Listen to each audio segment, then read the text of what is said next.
Right now, in Washington, there is a countdown clock running on one of the most important programs in American history, and almost nobody is talking about it the way they should be.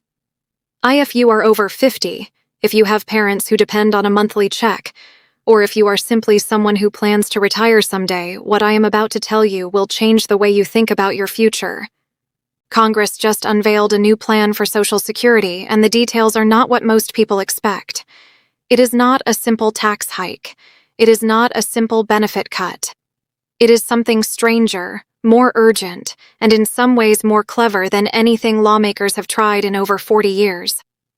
Stay with me to the end of this video because the last part explains exactly what this means for your check, your retirement age, and the choices you may need to make in the next few years. Let's start with why this is happening now. For decades, Social Security has run on a simple formula. Workers pay into the system through payroll taxes, and that money funds the benefits going out to retirees, disabled workers, and survivors. For most of Social Security's history, that math worked out fine because there were plenty of workers paying in for every retiree drawing benefits. Back in 1960, there were about 5 workers supporting every person collecting retirement benefits. Today, that ratio has fallen to under 3 workers for every retiree, and it is projected to keep shrinking. People are living longer, birth rates have slowed, and the massive baby boomer generation has now fully entered retirement. The trust fund that has been quietly covering the gap for years is running out of cushion, and the newest projections from the Social Security trustees confirm what actuaries have warned about for a long time. The primary retirement trust fund is now projected to be depleted in 2032. That is not a hypothetical future problem. That is roughly 6 years away. Here is the part that catches people off guard. Depletion of the trust fund does not mean Social Security disappears. Payroll taxes will still be coming in every single paycheck, every single week, for as long as Americans keep working. But if Congress does nothing between now and 2032, the system would only be able to pay out what it collects in real time, and that would not be enough to cover full benefits. Current projections suggest that without action, beneficiaries would face an automatic across-the-board cut of around 22%. Imagine getting a letter in the mail telling you that your monthly check, the one you built your retirement budget around, the one that pays your rent or your medications or your groceries, is about to shrink by nearly a quarter. That is the scenario lawmakers are scrambling to prevent, and it is exactly why you are suddenly seeing so much movement on this issue. So what is Congress actually proposing?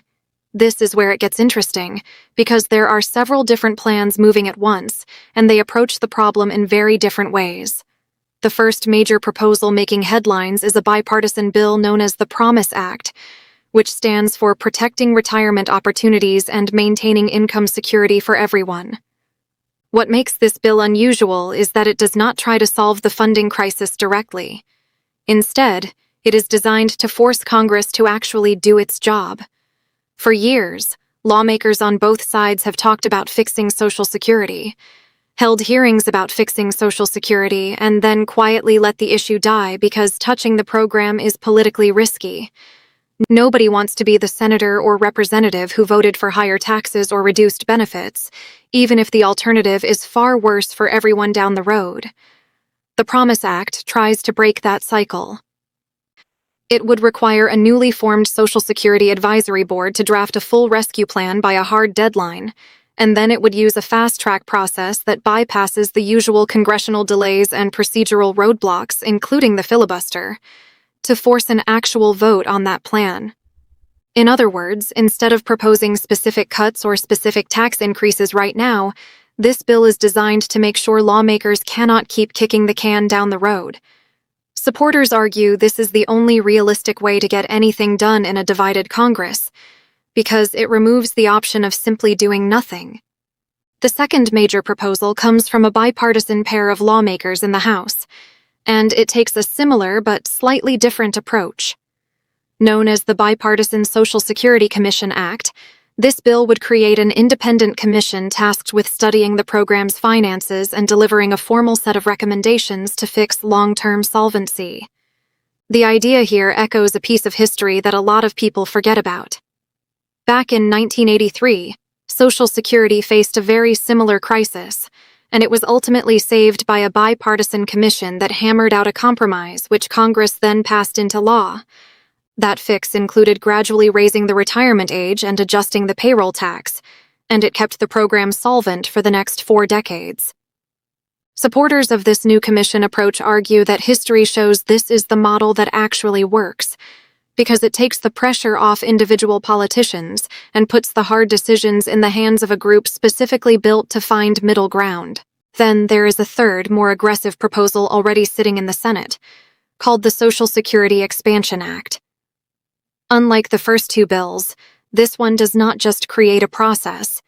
It actually proposes specific changes to how benefits are calculated. It would increase the primary insurance amount for lower earners, meaning people who earned less over their working life would see a bigger boost to their monthly benefit relative to what they paid in. It would also adjust what are called bend points, which are the technical thresholds used to calculate how much of your career earnings actually convert into your monthly check. On top of that, it proposes changing how the annual cost of living adjustment is calculated, shifting toward a formula that more accurately reflects the spending patterns of people over the age of 62. Since seniors tend to spend more on things like healthcare that rise in cost faster than the general inflation measures currently used. This bill would also extend benefits for full-time students who are the children of deceased or disabled workers, allowing them to keep receiving support up to age 22 instead of cutting off earlier, which could matter enormously for young people trying to finish college after losing a parent. Now, here is something most videos on this topic will not tell you, and it is a piece of the puzzle that actually makes the crisis worse in the short term. Earlier this year, as part of a larger tax and spending package, Congress passed a new tax deduction specifically for seniors. If you are 65 or older, you may now be able to deduct up to $6,000 from your taxable income, which can significantly reduce or even eliminate federal taxes on your Social Security benefits, depending on your income level.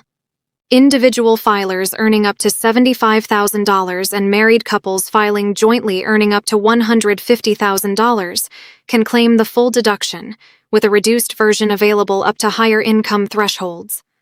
This is genuinely good news for millions of retirees who will keep more of their monthly check. But here is the twist.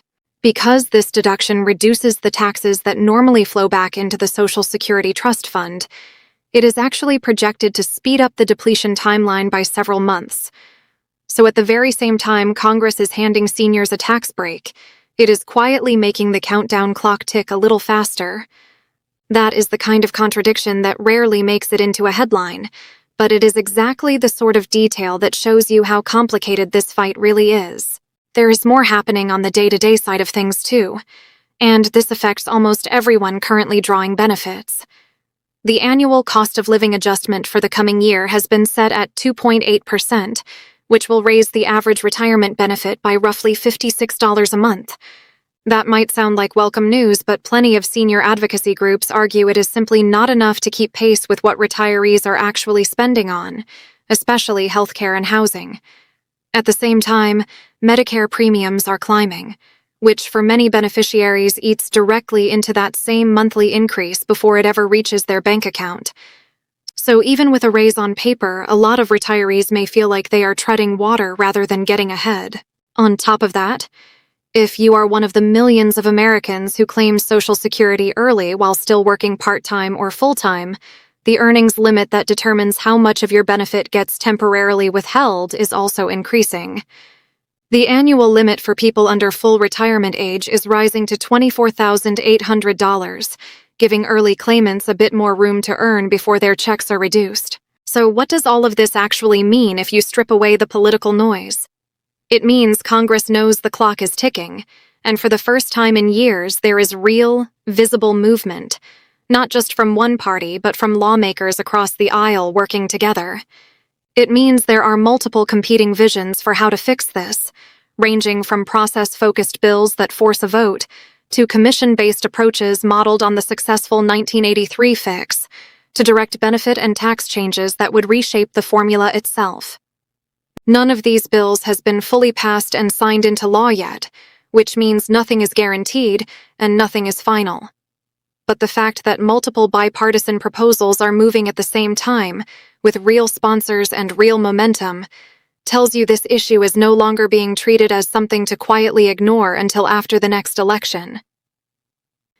It is being treated as an emergency because 6 years is simply not that much time when you are talking about a program that tens of millions of people depend on for their basic survival. If you are wondering what you personally should do with this information, here is the honest answer. Nobody can tell you with certainty exactly which bill will pass or what the final formula will look like, because that depends on negotiations that are still unfolding in real time.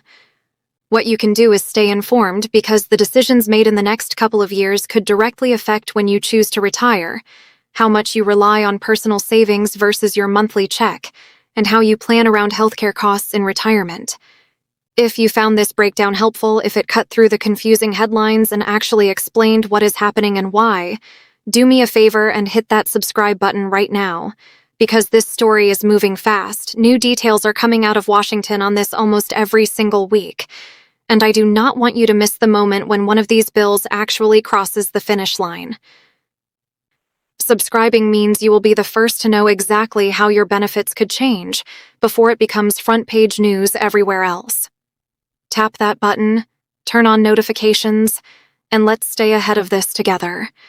Before you go, here is the part that really surprised me while researching this video, and it is the reason I wanted to make sure you stuck around until the end. Every one of these proposals, whether it is the Fast Track Promise Act, the Independent Commission, or the Direct Benefit Expansion Bill, shares one thing in common that almost nobody expected a few years ago. Republicans and Democrats are actually sitting at the same table on this, co-sponsoring these bills together, because both sides understand that if this trust fund runs dry in 2032, every single one of their constituents gets hurt, regardless of party. That kind of cooperation on Social Security has not happened in over 40 years, not since the historic 1983 rescue. Whether that cooperation survives the next round of political fighting is anyone's guess, but for now, for the first time in a long time, there is a real, functioning conversation happening about saving this program instead of just talking about it.